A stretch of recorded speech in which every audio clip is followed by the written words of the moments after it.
when I had the accident that put me in the wheelchair, I was in the hospital for like 6 months, and then once I got out, I went back to the hospital, which is in Elizabethtown. It was Elizabethtown Rehab, and I would go back there for therapy. So my mom would take me. Bless her soul, she took me up there so many times.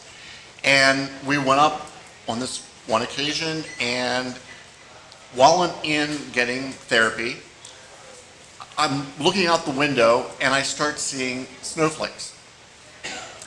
And I'm starting to see a lot of snowflakes. And the snowflakes are turning into, from a flurry to a major, major storm. So we got me to the point where I could get back into the car and we could try to make it from Elizabethtown to York. We got into our car, it was a Honda Accord, and my mom is there driving, I'm sitting in the passenger seat, and off we go. Now, just to give you a frame of reference, my mom is a wonderful person, very sweet. She's not good in crisis situations.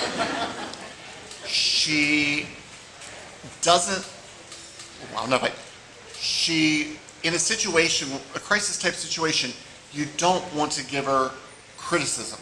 Or, put it this way, I kind of was trying to censor what I was saying,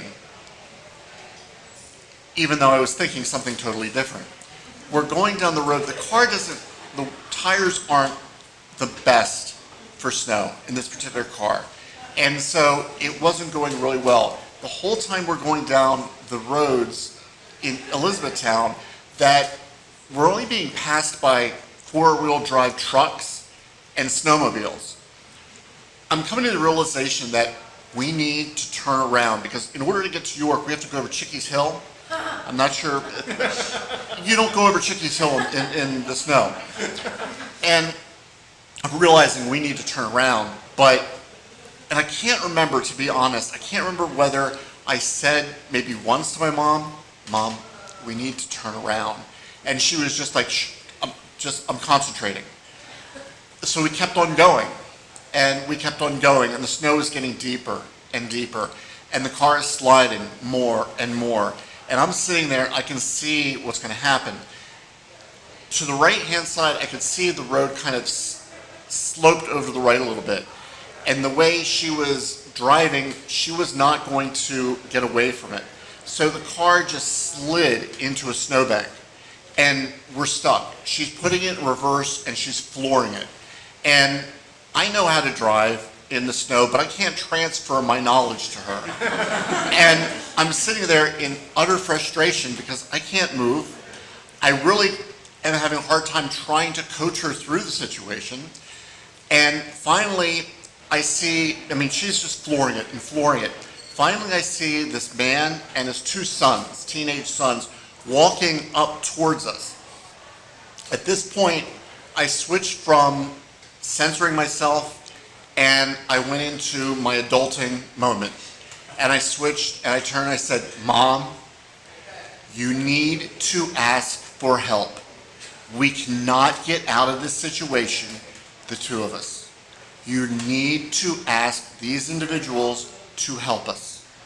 And the light bulb went off, and she put down the window, and she asked them for help. I think I also was yelling across the window, asking them, could they please help push us out so we could get to the end of the road where there's a gas station.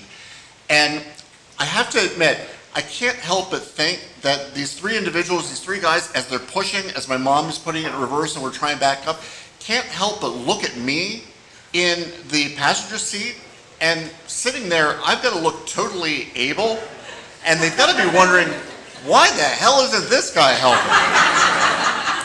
But that was the moment at which, we got it to the gas station, we called for help, and we actually got taken back to the hospital by a wonderful man in a four-wheel drive truck, because that was the only thing that was getting past anywhere. It was a four-wheel drive truck or a snowmobile. So that was my adulting moment in a moment of my mom's crisis and peril.